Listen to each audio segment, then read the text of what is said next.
The president is escalating his assault on Harvard, and it goes beyond forcing the university to evict all its foreign students.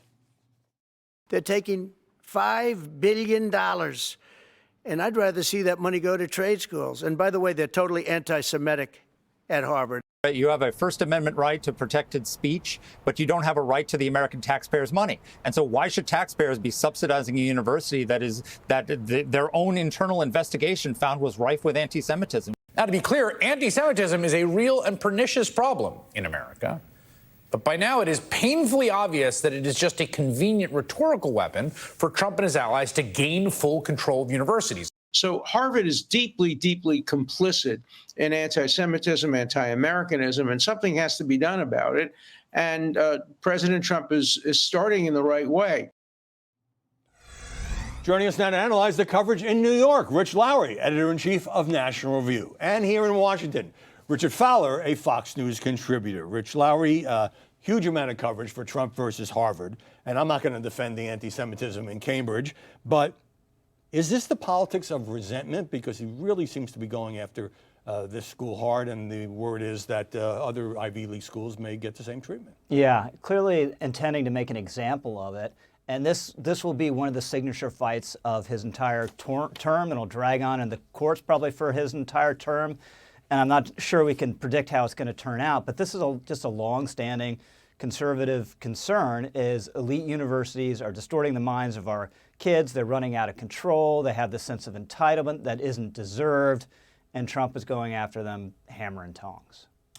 Richard Fowler, Marco Rubio says he'll aggressively revoke the visas of Chinese students in particular in his review. Now, if you're going to bar foreign students here on visas, I get that. And I get that China is a major adversary and not just a competitor, but in some ways a threat. But why single them out when some of them will just go elsewhere and some of them are highly qualified graduate students who might do their work at American schools?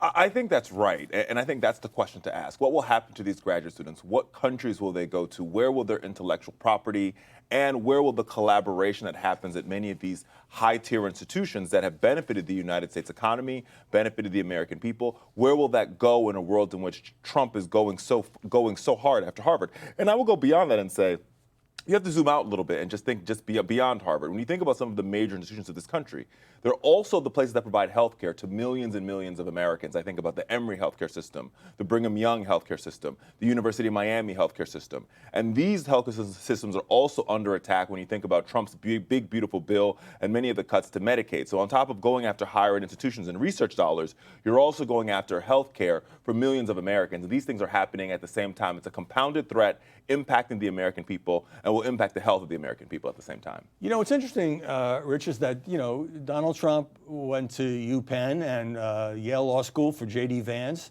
And I'm sure you would argue that these institutions have just gone wildly to the left, but should that affect their federal funding? Well, people are interested in funding something that's going to distort the minds of our kids and has an ideological project. So Harvard is making an academic freedom defense, and they may well prevail on that defense in the courts.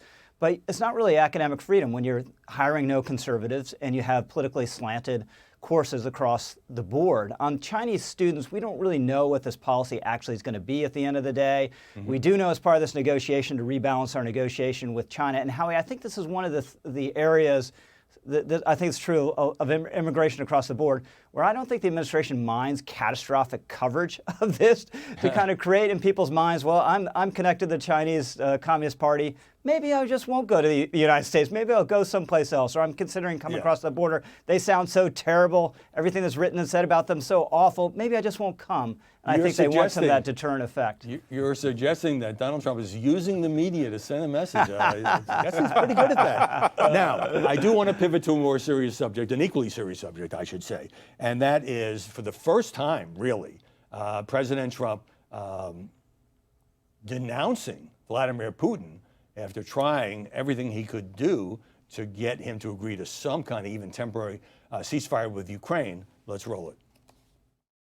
I don't like what Putin is doing, not even a little bit. He's killing people. and something happened to this guy, and I don't like it. We're in the middle of talking, and he's shooting rockets into Kiev and other cities.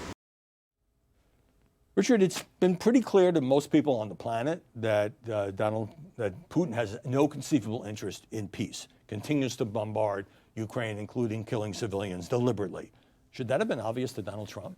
I mean, I think it should have. I think our reporting here and other networks has been very clear about how Putin has been very destructive, both to Ukraine as well as to the sort of the peaceful world order that existed before his heinous invasion of Ukraine. And so the fact that the president's just come to this realization is he's a little bit late to the party.